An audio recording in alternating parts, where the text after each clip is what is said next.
What if Delhi wasn't India's capital? Calcutta, Bombay, Hyderabad ये सब India के कैपिटल हो सकते थे, बट दिल्ली ही क्यों बना? और अगर कोई और कैपिटल होती आज इंडिया की, तो इंडिया कैसा दिखता?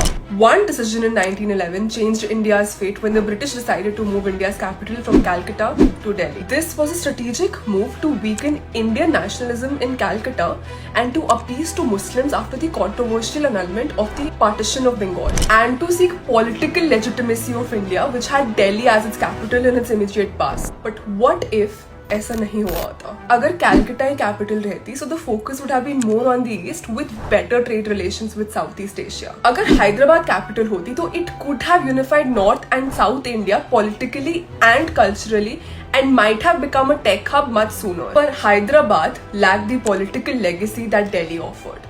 But what if Bombay capital होता? वो फाइनेंशियल सेंटर जल्दी बनता एंड वहाँ का कॉस्मोपॉलिटन कल्चर इंडिया को शायद थोड़ा ज्यादा प्रोग्रेसिव और लिबरल बनाता. वहाँ की वेस्टर्न इन्फ्लुएंस के कारण शायद इंग्लिश का रोल और भी ज्यादा बढ़ जाता है in education and business. But it was not an ideal choice for the British because वहाँ पे हमेशा से गवर्नेंस से ज्यादा कॉमर्स पे फोकस रहा. तो अभी इंडिया में तो बैठे हो, बट सोचो कि इंडिया की कैपिटल दिल्ली क्यों है, और अगर कोई और जगह कैपिटल होती तो कैसा दिखता आज हमारा देश. सो दिल्ली वालों, share this reel with your friends and सोचो अभी इंडिया की ऑल्टरनेट रियलिटी क्या हो सकती थी. Comment below and follow for more.